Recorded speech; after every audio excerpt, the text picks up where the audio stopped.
সিঙ্গাপুরে নির্মাণ কাজের জন্য আসতে চাইলে কয়েকটি গুরুত্বপূর্ণ বিষয় মনে রাখতে হবে। ১. কাজের অনুমতি ওয়ার্ক পারমিট।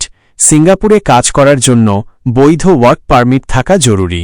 এটি সাধারণত নিয়োগকর্তা এমপ্লয়ার দ্বারা স্পন্সর করা হয়। ২. কাজের দক্ষতা।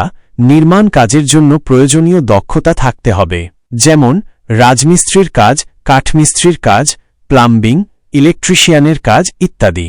৩. কাজের অভিজ্ঞতা। সিঙ্গাপুরে নির্মাণ কাজের জন্য আবেদনকারীদের সাধারণত পূর্ব কাজের অভিজ্ঞতা চাওয়া হয়। ৪. ভাষা। ইংরেজি ভাষায় কথা বলার দক্ষতা থাকা জরুরি, কারণ সিঙ্গাপুরে ইংরেজি বহুল ব্যবহৃত ভাষা। ৫. স্বাস্থ্য পরীক্ষা। সিঙ্গাপুরে আসার আগে স্বাস্থ্য পরীক্ষা করানো জরুরি। ৬. ভিসা। সিঙ্গাপুরে কাজের জন্য আসার আগে সঠিক ভিসা সংগ্রহ করতে হবে। ৭. নিয়োগকর্তা।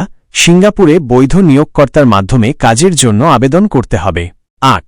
কাজের চুক্তি। সিঙ্গাপুরে আসার আগে নিয়োগকর্তার সাথে কাজের চুক্তি স্বাক্ষর করতে হবে। ৯. নিরাপত্তা। নির্মাণ কাজের সময় নিরাপত্তা বিধি মেনে চলতে হবে। ১০. আবাসন। সিঙ্গাপুরে আসার পর আবাসন ব্যবস্থা করে নিতে হবে। ১১. খরচ। সিঙ্গাপুরে আসার আগে যাতায়াত, আবাসন এবং অন্যান্য খরচ সম্পর্কে জেনে নিতে হবে। ১২. আইন। সিঙ্গাপুরের আইন ও বিধিবিধান মেনে চলতে হবে। ১৩. জরুরি যোগাযোগ। সিঙ্গাপুরে জরুরি প্রয়োজনে যোগাযোগের জন্য প্রয়োজনীয় নম্বর ও ঠিকানা জেনে রাখতে হবে। ১৪.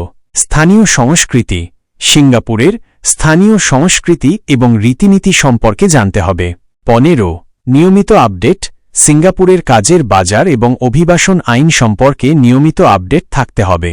আরও তথ্যের জন্য আপনি সিঙ্গাপুরের মানব সম্পদ মন্ত্রণালয়ের ministry of man power website দেখতে পারেন।